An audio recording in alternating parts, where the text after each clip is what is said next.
Hey friends, ooh, there we go. Hey friends, happy Friday. Thanks for joining this 13 Plus FastCast. I'm Anna Orsini. And I'm Carson Courier. We hope you're having a great morning so far. Before we get on over to weather, we do want to let you know of some breaking news of a wildfire that we are following this morning. So we want to take a live look out right now where you can see, no, those are not clouds. That is smoke that we're seeing this morning. That is from that fire that is burning right now in the Catalina Mountains. The Molino 3 fire was reported yesterday afternoon. Originally this morning, that fire was first reported at about 40 to 50 acres. It's since grown. We know that today that fire is 1,000 acres in size. It's burning in the Molino Basin. That's near the shooting range there, just a few miles up Mount Lemmon Highway. A crew of about 30 went right to work to make sure that fire didn't get out of control yesterday. But like we said, that fire has grown pretty significantly overnight. Containment sitting at 0% right now. The cause of that fire is under investigation, and this is actually the second time that a fire has burned there in that area. So something we're definitely keeping an eye on today as far as the Molino fire. What we're seeing, we'll let you know any updated numbers. We will have JD Wallace out there later today live to give us an update on the size of that fire. And when we look at the fire, it's kind of hard, Allie, to, I guess, understand why that fire has gotten to that size, just because we're not really seeing any like gusty winds, any storms moving in. Of course, heat is a big factor right now. And that's just going to continue to worsen this weekend. And it's so dry. I was about to say, that's really what it is. These dry conditions, because we haven't had the best monsoon, right? Yeah. So nothing is saturated Wait, now. we've had monsoon? When did that happen? When was she here? There and it went. Yeah. You know, that's how it is. But yes, we are definitely on tap for those hot temperatures back in the forecast. And the good news is we're not going to be dealing with any really gusty winds today, ladies. However, these hot temperatures are really going to start to increase. Our forecasted high for today back in record-breaking territory once again. I know, 104 for the high today. That record set back in 1994 at 105. On Saturday, 108. That record at 105, so definitely forecasted to surpass that. On Sunday, 108 for the high, 107 is our record set back in 1990. So yes, it's going to be a toasty weekend on tap. Right now, get out and enjoy. It's really nice outside, and that cloud coverage is making everything just feel a little bit cooler. 89 degrees in Tucson, 90 if you're in Nogales, 84 for Benson, 82 for our friends down in Bisbee, 84 for Sierra Vista. That excessive heat warning kicks off tomorrow morning at 10 o'clock. It's going to continue throughout the day, heading into our Sunday at 8 o'clock at night. Now, location-wise has not changed whatsoever. The Tucson metro area, parts of Sahuarita, Ajo, all the way north to Casa Grande, eventually seeing the Phoenix area. So if you do have some weekend plans up in Phoenix, do keep that in mind. It is going to be on the toasty side. Take a look at this. I know, we're talking about monsoon, but hey, we'll take any type of activity, right, on our radar. Seeing some cloud coverage at the moment. We did see some little sprinkles when I took my son to school this morning. There was some on my windshield, and we were just freaking out, super excited. So that's actually, unfortunately, is dissipated for the Tucson metro area, but we're really sticking with some moisture at the moment. Anything really is on the east side of town, pretty much the higher elevations up near Mount Lemmon, parts of Sierra Vista, seeing some little bit of moisture popping up there along with the Tombstone area. Now those triple digits continue. In fact, those record-breaking temps for our forecast this weekend is all because of this ridge of high pressure packing the heat and again bringing us back into record-breaking territory. Today's forecast, the good news is a little bit of clouds will be sticking around with us today. 104 for the high today in Tucson, 97 for Sierra Vista, 99 in Nogales, 101 for the Douglas area. First alert action days because of that excessive heat warning in effect with twins at 108. The good thing is starting off the Monday, I know we're all focused on the weekend, of course. We're ready for the weekend, but something to look forward to. That cool down does come back. Obviously, cool down 104 to 108. Some folks would, beg to differ about the difference, but the 90s, it's just nice to see back in the forecast on Tuesday with a slight chance for rain. Well, and another good thing is, too, we don't have a home game this weekend for the U of A. So if Mother Nature wants to pick a weekend that she gave us 108, it would probably be an away weekend. And I'm liking the trend because we're in the 90s, so Mother Nature continue Friday and Saturday. She's figuring it out slowly but surely. We're coming back down. So at least there's that little glimmer of hope at the end of it, but going to be a hot weekend. Absolutely. So that's the reality. I mean, that's the reality. What are we going to do at this point? Exactly. Nothing to do. Exactly. Stay inside. Really. Yeah, well, that's the one thing to do. Pool. Yeah, anywhere that's not directly in the sun. Perfect. Thank you, Allie. Now, we are following some breaking news on your roads, causing a whole lot of slowdown. Yeah, this is something we were following this morning very closely and still seeing it right now. So we want to take a look at some video from this scene of this crash that happened this morning. It happened around 6:15 is when it was first reported. And then about 30 minutes later is when PCSD announced that they would actually be closing that roadway there. So you're seeing some video from this morning. You can see a bicycle in the middle of that intersection. There's noticeable damage to the wheels and handlebars and also some debris in the area around it. Yeah, you can see law enforcement on scene trying to determine what exactly happened here. Now, we do want to pull up a map. This is TransView. It shows all of the major crashes in the area of Tucson, really just around southern Arizona. You can see on your screen the red dotted lines. That's just slowdown. The triangle with the exclamation point, that is where that closure is happening. So it is on East River Road from First all the way to Campbell, seeing a whole lot of slowdown. So if you are headed in that direction, beware of that this morning. It will cause, I would say, just leave a little bit earlier because you will see those delays. Once we learn more about what exactly happened here, the individuals involved, their conditions this morning, we will update you on air, online, and right here on 13 Plus. And then following some developing news nationally today, a Georgia judge has released the special grand jury report that led to those indictments against former President Donald Trump and 18 others. It details the investigation into Trump's actions after the 2020 election. It includes a number of names that the jury had recommended charges against. So who didn't end up being charged was also on that list. Republican Senator Lindsey Graham of South Carolina, former Trump advisor Michael Flynn, a handful of others, but those are two of the big notable names on that list. Again, they were not charged. In total, the grand jury recommended indictments against 39 people. 19 of those people ultimately ended up being charged. And it was up to the Fulton County District Attorney how closely she stuck to the grand jury's recommendations. So she ended up, out of those 39 people, bringing charges against the former president and 18 other people in that case.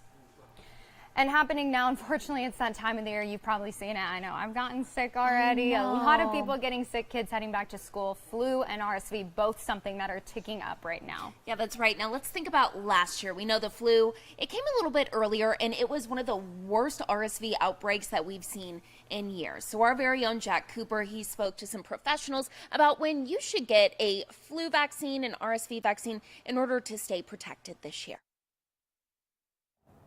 I'm told people should be getting their vaccines as soon as possible. When it comes to the flu, it takes 2 full weeks to be immunized, so obviously the earlier the better. And then when it comes to RSV, I'm told that there's a new FDA vaccine approved for people 60 and older. Now, both peak around December, but the vaccines don't wear off, meaning even if you get it now, you'll still be protected all year. Everyone 3 and older should get a flu shot, and there's only an RSV shot for people over 60. Now, whether you need a flu, RSV, or even a COVID shot, you are able to get them all at the same time if that's something that you wish to do. And doctors say if you're worried about getting the flu shot because it could get you sick, don't be. The flu vaccine itself is inactivated, so it cannot give you the flu virus whatsoever. It can cause a little bit of fatigue, a little bit of tiredness after receiving the vaccine, and a slightly sore arm in some cases. However, that is very short-lived, and 2 weeks later, our patients are fully protected. Now, in most cases, the vaccines are all covered by insurance, so good news, they're free for you. And I'm told the easiest way to get them is by walking into a pharmacy. Reporting on the northwest side of town, Jack Cooper, back to you. And we do have a health recall to tell you about this morning. Take a look to our website. So the maker of sleep apnea machines has agreed to pay $479 million to settle claims related to a recall. Now, the law firm handling the class action lawsuit says Philips Respironics has agreed to reimburse the cost of affected devices. Its 2021 recall indicates use of some ventilators, CPAPs, and BPAP machines can lead to health problems. So they contain foam that can break down, possibly causing the user to inhale or swallow particles or even chemicals. The FDA says it's received more than 100,000 complaints, including reports of at least 385 deaths. So for more information, if you have one of these machines, if you're interested in learning more, kind of those next steps as to what to do about this recall, you can head to our website. That is KOLD.com. Well, it has been a week since a Wilcox football player was injured on the field during a game, and the football team will be taking the field tonight again, but they will be taking the field thinking about their teammate and their friend who was injured to the point where they can't play football right now. Exactly. Now, his name is Dustin Reno, and he was playing a game against Shola when he was injured. Now the community really rallying around him. And our very own Emily Miranda sat down and talked with him about what happened during that game, at what point he knew that he was injured, and kind of what comes next as he takes these steps towards his recovery. I met a lot of my friends in football and stuff, so they usually come and just drop by and say hi and stuff, but it's how life rolls.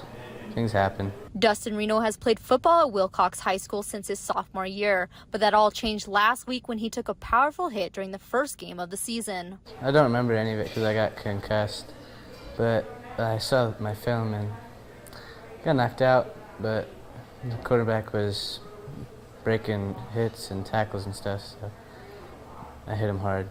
Cece Cook, whose son is on the team with Dustin, says she remembers it clearly. You know, we knew something bad happened when everything stopped.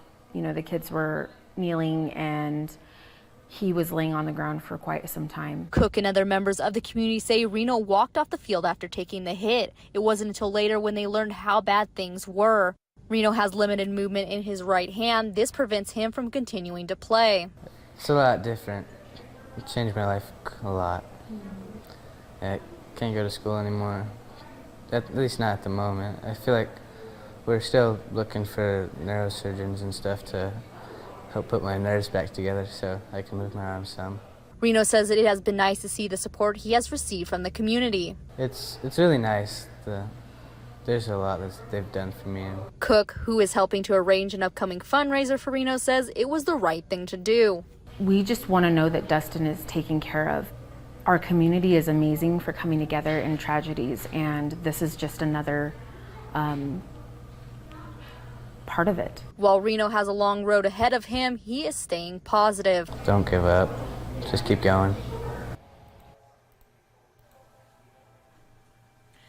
And we know it's kind of been a heavy day news-wise. So one thing that is trending today that we want to take a look at for all of you Oreo lovers out there, we all kind of have that one snack. Oh, for sure. That you love, or for me, it's this place that was in Texas when I used to live in Texas. This tea place, loved it. Yeah. I have dreams about it to this day because I can no longer get it. Every single dream I have, Isn't that how it is, though? Your favorite things, And like then- once they're gone, you're and like, you just miss them so much. I have a recurring dream where I'm like going to take a sip of the tea, and then like I wake up every time before I actually get to take a sip. that's when you know it's love. It was love. But anyway, so good news for Oreos fans, because if you weren't able to get the red velvet Oreos, now you will be able to. They're bringing them back for all the fans out there. It's something that people have actually been asking for more than 3 years now. Yeah, that's right, Anna. Now, the cookie consists of a layer of cream cheese cream sandwiched between 2 red velvet flavored cookies. By the way, the traditional chocolate Oreo flavor and red velvet are not the same thing. Red velvet cake is not simply just a chocolate cake with red food dye in it, although a lot of people say that. While it does have more cocoa than a basic chocolate cake in the recipe, the taste is more like a mashup of chocolate and vanilla. Red velvet makes 12 varieties of Oreos now available, including mint, dark chocolate, and hazelnut. Have you ever had these? I have not. I was going to ask you that. No, I But I'm a haven't. big fan of red velvet. Yeah, I like red velvet too. So Oreo actually had an Oreo. It was like one of their Oreo thins. It was coconut flavored. Ooh. So good, and they need to bring those back too. So hopefully, if enough people complain about it, like the red velvet ones, they'll bring those back too. Exactly. We can only hope. That's what I'm rooting for next. Well, we want to take one more live look outside right now, where we are seeing the smoke from that fire that's burning right now up in the Catalinas, up towards Mount Lemon. So that fire again at 1,000 acres today grew significantly overnight. We will have a reporter out there at noon. JD Wallace heading that way right now, hopefully getting an update on the size of that fire and some of the efforts to contain it. So if you've seen smoke, this is the reason why. And definitely, I mean, a fire that size this late in the year, it's still September, we're still dry and it's still hot, but not what you want to see. Exactly. So we will have the latest updates, like Anna just said. JD Wallace heading out there to give you a live report at noon. Definitely tune in to 13 News for that. Also tune in at 2:30 for our 13 Plus FastCast for more news and weather. Thanks for watching.